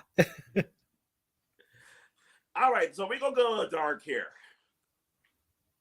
This ain't going to be what was better. This is going to be what was worse. Oh, okay. Do y'all remember Katie Vick? Oh God! Unfortunately, Why? For the love of God, why? You Oh, are making you my remember. nightmares Do tonight. you remember Clara Lynch in TNA with AJ Styles? No. Marcus, do you remember? vaguely. Okay, let's skip that one then. So we'll do something different. Thank you. Okay. I didn't like where that was going. Oh no, it was bad. It was gonna be what was worse, and we was gonna bitch about that. shit. Even Nicole said, "Nope, move on, handle that." And when Nicole's out, we're all out. Oh boy. Okay, go ahead. She's got her hand in it. Oh, you on your No, I'm not you gonna. on your own on that one. Nicole, No. whoop his ass. You don't know what's in her purse? The fuck? She can't see me. I'm not even gonna no. Oh, you did no. Oh, thank you for joining us on FTW Future Focus. That was just no. Oh, Look at worst the camera. that was the worst John Cena reference in the history of man. Oh God. It's a good one for you guys though. And I think this could be unanimous, but hopefully the other person get a little love here though, because she was a phenomenal wrestler. So who was better? Miss Jacqueline or Jazz? Ooh. Bobby, go first. Ooh. Mm. Ooh. Oh my goodness. That's a good one. Yeah, that's a real good one. I gotta say, I can't put a hand in that one. That was just, I mean, God.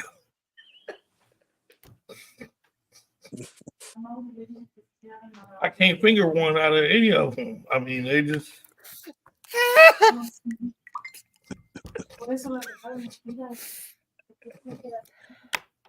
Marcus, look at him turning red. Marcus, look at him turning red. Goose Fraba. Goose Fraba. Okay. Yeah, you can't pick any. That's too hard to recall. I can't decide between the two. I love both of them. It's just real quick though. That's Nicole picked Jazz. Nicole can always decide on something. I'm not good like Nicole like that. I just can't do that. I can't. I love both of them. Smart people. The nature girl is wonderful people. Yes, her head is over her hand in that one. Thank you for joining us on FTW Future Focus. Oh, good Lord. But on serious notes, I love both of them. I just can't pick it. Okay. Rob, who you got? I have Jazz. And the reason I have Jazz is because of her title record. She has an amazing record as far as championships go. She was an amazing NWA World Women's Champion. She blazed the way for a lot of women that are currently on the NWA roster. And you know, she deserves a lot of props for that. So I'm going to go Jazz here. Marcus, who you got? See, this is hard because I put Miss Jacqueline on my Mount Rushmore, but then I completely forgot about Jazz too. I should have did some Tony math and put that there. I wish I could have. You still can. You still can. Tom Brady has rings. Man. Ooh, all right, jeez. Fuck. I'm gonna go with Jazz. I love Miss Jacqueline, but Jazz was bad. Jazz was bad, and she did during an era that they really didn't focus on real women's wrestling like that in WWE at the time. So I'm gonna by the narrowest margins give it to Jazz. All right, well, it's not gonna be a clean sweep because I gotta give some love to Miss Jacqueline. Yeah. I mean, former cruiserweight champion. The shit that she did in WCW, like she overcame some of the shit that they were having her do in WCW. And I would put it on Miss Jackie like Dush. The meter's already broken. Oh, it's definitely broken. Oh, all right. But since the needle is broken, let's just turn that motherfucker off. This is gonna be between Dixie Carter and Stephanie McMahon. Now, before I ask this question, this kind of stemmed from a conversation that me and Bobby had. Just gonna throw that disclaimer out there. But between Stephanie McMahon, Hemsley, and Dixie Carter, who do you think is the bigger freak? Oh my God. Oh, it looks like we're... Let me go first. Go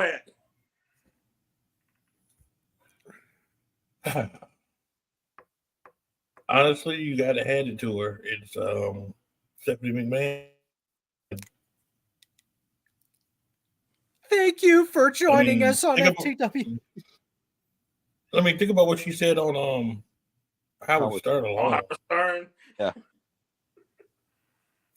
I mean, Triple H should be called Triple P. That man is I don't see how she has anything to worry about Triple H going anywhere. That man is staying there. He's not cheating. He's not doing anything. The man is not stupid. No.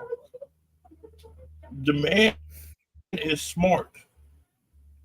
If I'm getting all of that with one woman, and she got the ducats, and she's got the key to get more ducats, and she has the key for ducats to get more ducats.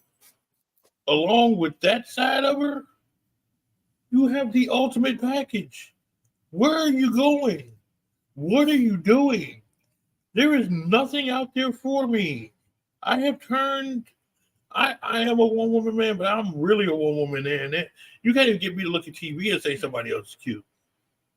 Bobby, never underestimate the power of stupidity. Arnold Schwarzenegger screwed his maid, and she was ugly as hell. Wait a minute. Hold on. Check this out. You talking about Arnold Schwarzenegger, and you talking about Triple H. Mm-hmm. I'm not going to the chopper. All right. Okay. We know. We see Stephanie is a freak. It's known. We don't know about Arnold Schwarzenegger wife.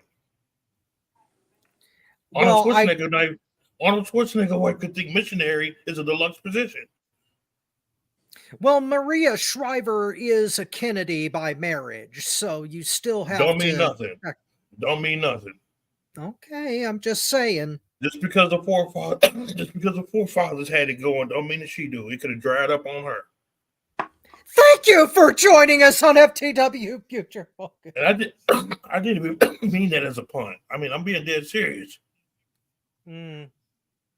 She might have skipped that side because guess what? She was disgusted of what her family did. We know Stephanie's like that. She said it out of her mouth. John, wow. those in that mouth. Thank you for joining us on FTW. Marcus, who you got on this one? Well, just based on the Howard Stern interview, I mean, she gives Booty love. What? Goddamn. I mean, what can I say? So I gotta go with Steph. Yeah. I'm gonna go next, Rob, because we're gonna end it clean. I'm gonna give it to the big booty mama, Stephanie McMahon. You gotta love it when the woman take it up the pooper. God, thank you for joining us on FTW Future Focus. Rob, who you got? Oh dear God! It's just so that it is not a unanimous decision. I'm gonna go with Dixie Carter, and the reason I'm gonna go with you can see her being a closet freak, right? No, the reason that I'm taking her as a bigger freak than Stephanie is because Stephanie admits it. Dixie's trying to hide it. So Dixie may be into even more 50 Shades of Grey shit than Stephanie would be, mainly based on the fact that she's got it all closeted up. So, and Dixie Carter's a Southern girl, so she's playing the prim and proper lady on camera. But behind the scenes, she could probably be as sick as Stephanie, if not more so. Yeah, we need that. Can I say this real quick? I have been fortunate to be around a lot of female freaks. Okay, I've been around. I mean, I'm just being 100% honest. I'm not joking around. I'm being dead serious. I'm jealous. Okay. There is a certain look that you have, a certain thing that you have. It is certain things about you that signals off to certain men that know, oh yeah, or nah. Dixie Carter, even though I think she's trying to become that, she hasn't reached that peak yet. She's still a freaking trainer. She's at FIT. She's at FIT, freaking training. But Stephanie McMahon, I'm sorry. She's there. She's graduated the class. I think she may be teaching some. I think she may be bringing some girls with her to Triple H. You can see that in her look in her face. That, yeah, I gets down. And I really gets down. Dixie Carter, it's like crayons when you're dealing with the oil painting with Stephanie McMahon. I'm sorry. I just don't see it in Dixie. I think she's whistling Dixie. I think she talks a big game, and then when you get along, she, oh my goodness. No, I don't see Dixie at all like that. No. All right. Before we move on to the next question, Nicole says Stephanie was upfront with her sexuality. Dixie wasn't very prude, but hey, their sex lives are their own business. And then Bruce said Dixie Carter, in my opinion, didn't know how to run a company.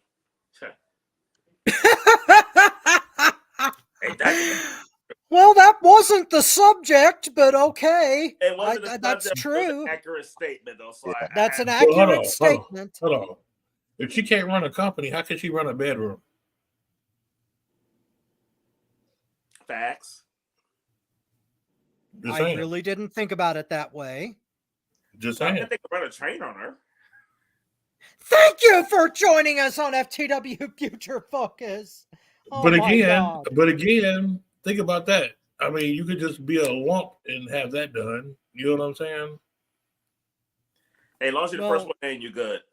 Well, granted, you don't have to have any special skills for that sort of thing, but my God, this has been a weird episode. Oh, good Lord. We're going to bring this back to like a normal world here. Oh, please, thank God. We got brother versus brother coming up at WrestleMania. Twin versus twin. Now, this had nothing to do with twins. How are you? With brothers. Who do you guys think was the better of these two for brother tag teams? The Steiner brothers or the Hardy Boys? Yes, Ty. That was for you. Oh, you know she loved her some Jeff Hardy. Mm-hmm. Can I go first? Yeah, go ahead. Sorry, Ty. It's the Steiner brothers. I'm going to clothesline their heads off. I'm going to do a whatever that movie is where he scissors them over the head. Frankensteiner. I'm going with the Steiners. They were just better. Yeah, I did like the Hardy Boys. Don't get me wrong, but Steiner Brothers was just killer. I get into a fight, I'm not bringing Jeff and Matt with me. I'm bringing the Steiners with me. Period. Marcus, who you got? Oh, this is easy for me. The Steiners. They're one of my favorite tag teams of all time. And to me, the Hardys aren't even the second best brother tag team of all time, in my opinion. So, Steiners, well, I used to love watching them. Steiner Line, Frankensteiner. You know, I used to love the few times I got to see them in the Road Warriors. And I love that little small program they had with Dr. Death and Gordy. So, this is very easy for me, Steiners. Rob. Well, this decision is a lot harder for me, but yeah, I have to go with the Steiners. I'm sorry, Ty, but I mean, it's not because I think that Matt and Jeff are a inferior tag team. They certainly are not. It's just that the Steiners are brothers first and a tag team second. And so to me, that puts them on a level with the Briscoes and the Funks as far as they were dynamic as singles performers and as a tag team, and yet they are still to this day identified as brothers and one of the greatest tag teams of all time. So as much as I love Matt and Jeff, I have to give it to Rick and Scott. This is going to be unanimous. I'm giving it to Rick and Scott. You talk about the Dollface Gremlin and the Big Papa Pump Scott Steiner. That was definitely the better tag team. But we all know the best brother tag team is Bubba Ray and Devon, the Dudley Boys. Well, half brothers do count. Exactly. And Nicole, like you said, both stars got you wrestle, but she had a comment before that I wanted to wait for us to finish this up and then throw this out there for you guys. Nicole, going back on the previous thing with Dixie Carter, when you're focused on one thing, others will suffer. If anything, Dixie is better than Tony Khan. Well, damn, that's not hard to be. Oh, Yeah. oh, that hurt. Yeah, she definitely I feel kicked. Oh, So great by the damn. short hairs there, huh? Thank you for joining us on FTW Future Focus. Oh, good Lord. All right. This ought to be an interesting one. Okay. Who was the better horseman? And obviously are not like our classic really good horsemen. I mean, you ain't gonna get Ric Flair, Arn Anderson, all those guys. But between these two guys, who was the better horseman? Sting or Lex Luger? Ooh. Go ahead, Oh, Rob. you want me to get this one first? Yeah, why not? Okay. As far as the group is concerned, Luger was the better horseman because he came in as a heel. And the four horsemen always need to be a heel faction to be effective. That was the whole point of the group to begin with. And recruiting Luger as a heel, letting him grow in the group, and then turning him so he could fight Flair was perfect. When you did it the other way around, when you reformed the Horsemen as babyface, the focus was on Sting. And we knew damn good and well that eventually Flair and the rest were going to turn on him to set the feud up that way. It was more organic with Luger. So I'm going to say Luger was the better four horsemen. Marcus, what do you think? Oh, easily Luger. Sting looked out of place almost as bad as Ole did with the Horsemen, as far as I'm concerned.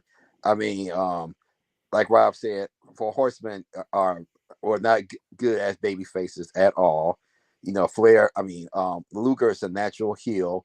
The Horsemen are a natural heel group, and Luger was closer to someone you could imagine fitting that lifestyle more than Sting could. Sting is totally out of place as a horseman to me, so it's easily Luger. Luger, like Sting did not look. I mean, Sting could have been as bad as Pro Roma as far as fitting into the Horseman. Yeah, that's harsh. Yeah, that's pretty harsh. Yeah, but he just retired though, so we'll say he's better than Roma. Let's stick with Sting though, because Sting's career is done. He had a phenomenal career. I'm not quite sure it was as great as like Tony Khan made it out to be. Oh, that was terrible. Oh my God. Okay, so Yes, that was horrible. Yeah, that was painful. What, the montage, you mean? Yeah. Oh, think about kissing Sting's ass. Oh no. Tony Khan firmly had his lips planted up in Sting's ass, tongue up his ass. Like Tony Khan, and man, if Sting farted, you would have smelled Tony Khan. He called Sting the greatest wrestler of all time. He said Sting had the greatest career in the history of professional wrestling. Oh my! Well, I wouldn't go that far, but well, maybe he shouldn't have. But wow, man! Thank you for joining us on FTW Future. That picture is just raw to my mind. And what was crazy is Tony Khan was pretty much throwing a job at him. He was like, "Oh yeah, we're gonna find something for you to do, behind the scenes." But Sting was like, "Well, I can't be a commentator. I don't want to be a manager. I don't know what you'll have me do." But basically, I'm gonna be a booker, right? But I mean, if you want to throw me some more money, I'll find something. Yeah, okay, yeah. I'll send it to you, Rob. You gotta watch that. The Sting strum afterwards. But let's stick with Sting though. What was better? Was it when the Horsemen turned on Sting? Or was it when the Road Warriors turned on Sting? Marcus, go first. I mean, this is another easy one for me because the Road Warriors were so loved. They were healed for about 2 weeks. I mean, it didn't even matter. I mean, when they were in Chicago, I saw the match at UIC Pavilion. Guess who got booed? It was Sting. The Road Warriors wasn't getting booed in Chicago. So even though we knew that the turn was coming with the Horsemen, it was a great turn. And what made it worse is he legitimately fucked his knee up. So that even added more to the story. So then again, for me, this was another easy pick. It was a Horseman turn. The Horseman turn? Yes. Rob. I have to agree with Marcus. As painful as it is, but it was, granted, the Horseman turn was obvious. You could see it coming a mile away because of everything that happened at Starrcade '89. Like the moment he earned that title shot, you knew it was coming. Right. Yeah, you knew that Sting was going to get hit the minute that happened. That doesn't necessarily mean that the Road Warriors turn was bad. It just didn't have the right effect. Because just having them turn on Sting wasn't good enough. There were you had to do something truly horrific with the Road Warriors to turn them heel, and them gouging out Dusty's eye on national TV wasn't good enough. What they needed to make that heel turn work was the Rock and Roll Express. Yeah. If Morton and Gibson had been the people that the Road Warriors had turned on, and they had tried to break Robert Gibson's neck or something, that would have turned the Warriors heel. Sting was beloved, but not that beloved in the NWA. But going back to this, the Horseman turn was just pure because people wanted to hate Flair again. People were tired of babyface Flair by that time. It was like the opposite of the Road Warriors. Everybody wanted to cheer LOD. Nobody wanted to cheer Ric Flair unless you just loved heel Ric Flair. Yeah, see, yeah, you guys loved heels, but most people wanted to hate Flair. And so it was just the natural way of getting there. So as good as I thought the turn of the Road Warriors was, it just didn't work. So the Horseman turn was better. Hey Rob, one thing I disagree with you a little bit on is it should have been Ricky more so than Robert. Can you imagine Ricky instead of Robert? Oh my god. Ricky Morton got more pussy than I had exactly. On this earth. Thank you for joining us on FT. That's true, but thank you for joining us. All right. Good Lord. I'm going to disagree with you guys. I got the Road Warriors on this. Oh, okay. Here's the reason why. Well, a couple of reasons. Number one, the Horseman turn, we saw that coming a mile away. Like, it just was not surprising. Mm-hmm. Now, when the Road Warriors turned on Sting, that was like, holy shit. Mm-mm. And to this day, that was the best Doomsday device ever. When the Road Warriors hit Sting, the flip that Sting did. Yeah.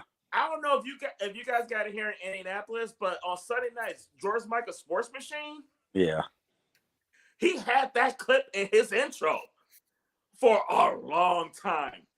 That's how great that move was. Sting sold the fuck out of it. Granted, I don't think he had a choice. No. I said that wasn't selling. That was great. That wasn't selling. Well, the hell, nobody had a choice. Hawk just hit you and you landed how you landed. Yes. So this for the Doomsday on Sting, man, the Warriors for me. That was as Sting retiring, that was my all-time favorite Sting moment. The Warriors hitting him with the Doomsday device and that fucking flip he did where he hit the ground. Fucking loved it. Now I'm gonna throw a question out here for you. It's kind of sparked by Bruce in here because he asked about a match that they should have had at WrestleMania. sometimes Vince is stupid. As much of his genius he is stupid. But which match was a bigger miss for Vince McMahon in WrestleMania? Bruce mentioned in chat, Sting versus The Undertaker, or Flair versus Hogan at WrestleMania. What was the bigger miss?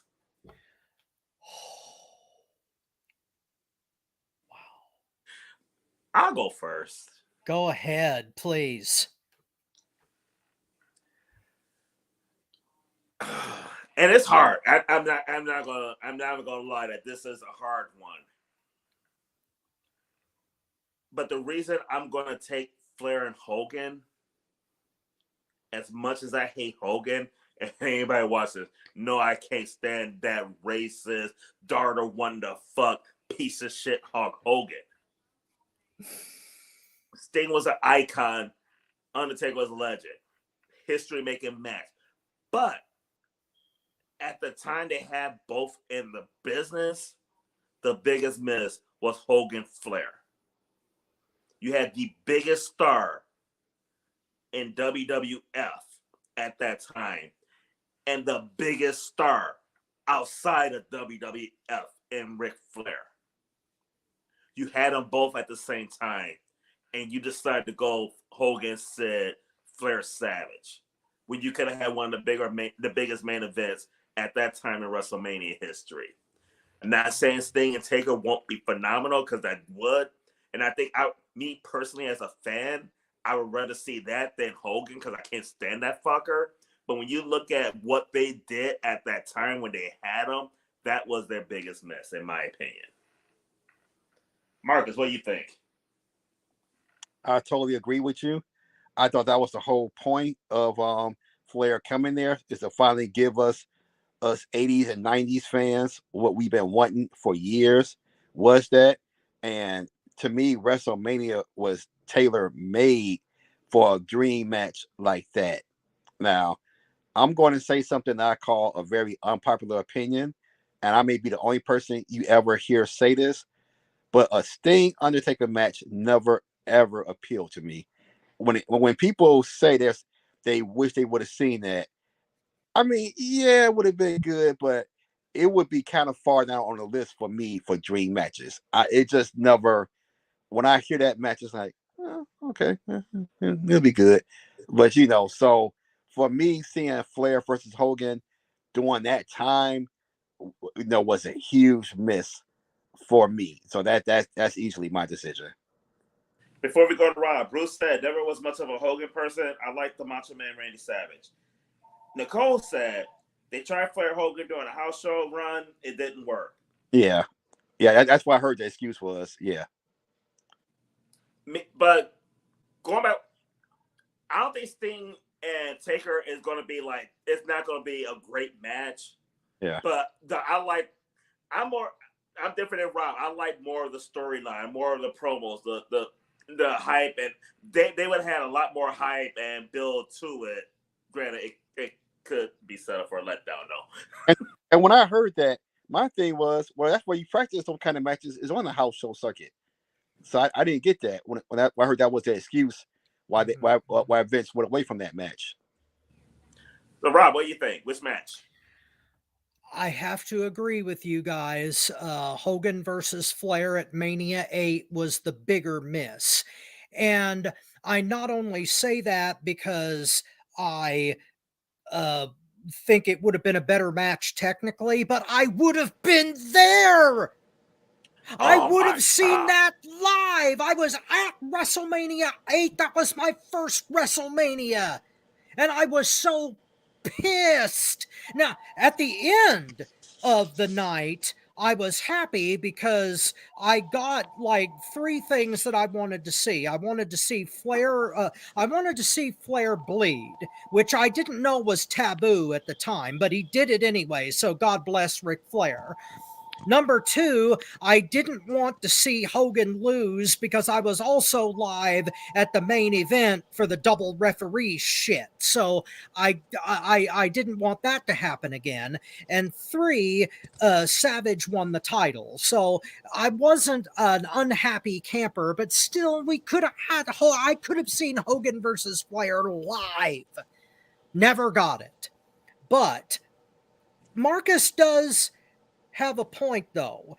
The right time for Undertaker versus Sting would have been 2005. 2005 or 6. Yeah. That would have been the absolute perfect time for Undertaker versus Sting at WrestleMania, but it couldn't happen because of contract stuff and because Sting went to TNA. Later on, like if you're talking like 2016, 17, hell no. That match would have been very, very disappointing. I mean, look at Sting versus Triple H. That was disappointing enough. And yeah, and Sting should have won that match too. But all in all, the biggest miss out of the two was Hogan Flair at 8. That would have been epic. We got one more question, and I don't think Bobby is going to be able to go. So or can you go, Bobby? Maybe not. All right, so I'm not going to ask the question I want to ask. I'm going to save that for the next Old School show because I want Bobby to participate on that. On this one, though, we're going to go to World Class Championship Wrestling. The Von Erich family. David Von Erich, Kerry Von Erich, Kevin Von Erich. Who was the better Von Erich?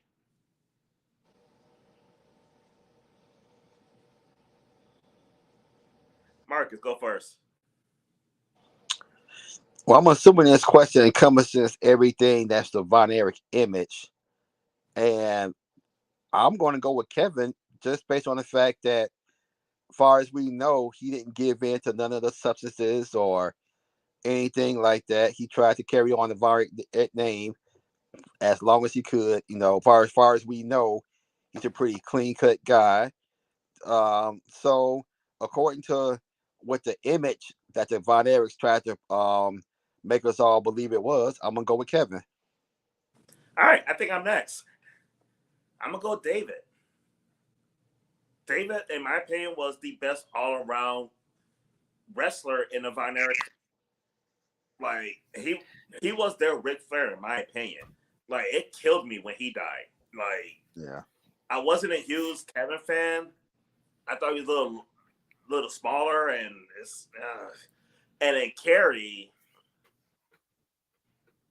It was David for me. I just thought he was the total package. He cut a better promo than him too. He was a better wrestler than him too. Not quite as big as Kerry, but no, definitely a decent size. So for me, David Von Erich was the better Von Erich. Rob, what do you say? Well, out of the three, if you're wanting to go with the person that gathered the most fame around them, then you'd have to pick Kerry. Because he was a 2-time world champion, intercontinental champion. He was the most well-known of the family.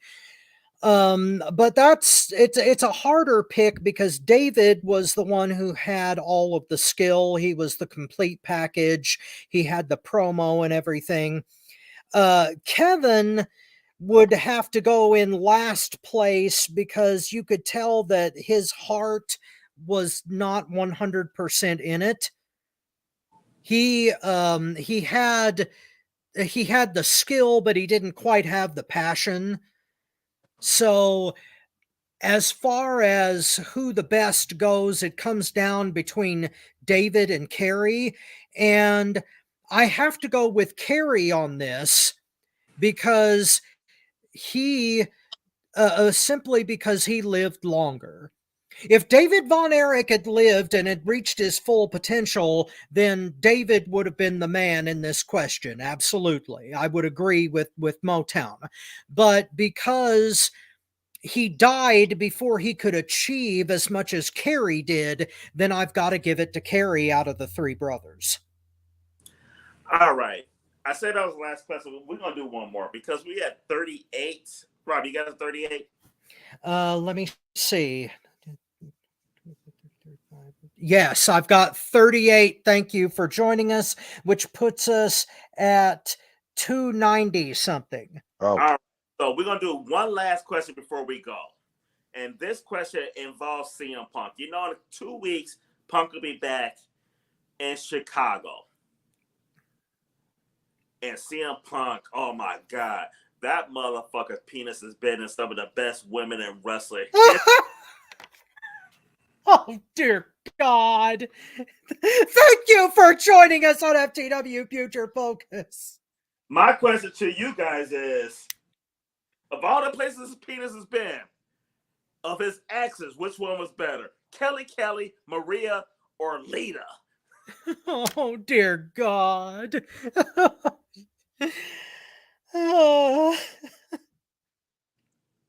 Marcus, you gonna go first while Rob try to yeah. I've always had a thing for Lita. Something about her is just exotic and sexy as hell to me. So, so for me, it's Lita.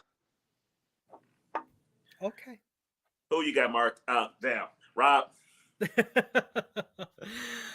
Oh, dear God. Well, you know what? I think that of all the women that Punk has been involved with, he actually picked the right one. Yes, he did. Yeah, AJ Lee, I thought was like the hottest of all four. But And her crazy ass probably the most sane of the four. well, that's probably true too. But here, if I had my like teenagers from swimming in a if you know if I had to pick something out of the three, it would be Kelly. I mean, Kelly is the kind of woman that practically every man wants to be with, and so the fact that CM Punk got to be with her is a hand up. And thank you for joining us on FTW Future Focus. There it is. I was going to do that one myself. All right.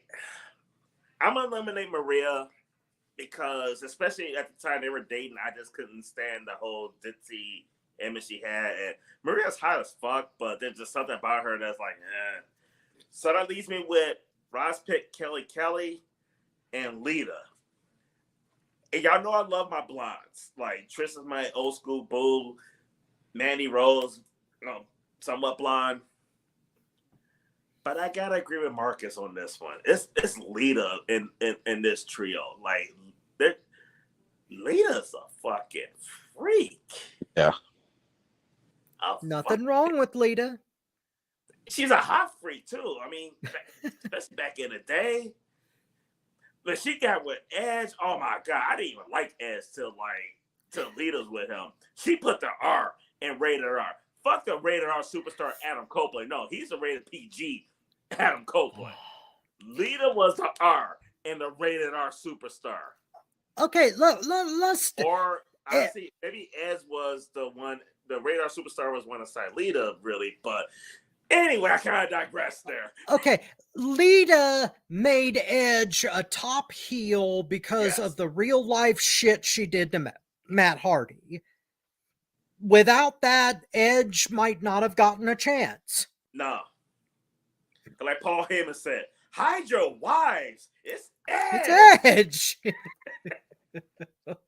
That was one of the best quasi-shoot promos ever. And that's one of the reasons Paul Heyman is going into the Hall of Fame this year. That damn promo. That was good shit.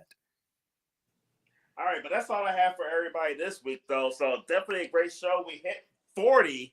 Thank you for joining us. And that brings us to 293, which means next episode we're probably going to break the meter again, and we're going to have us a no thanks edition in 2 weeks. Do you think we'll have 7 next week? I can practically guarantee it. We average about 15 per episode. I know, because you guys like turning my face red. Wait, we average 15 unless I'm in charge. Then we like more than double that shit. No, yeah. Oh my God. All right, take us home, Rob. All right, ladies and gentlemen, thank you for being here with us on Old School for FTW Future Focus.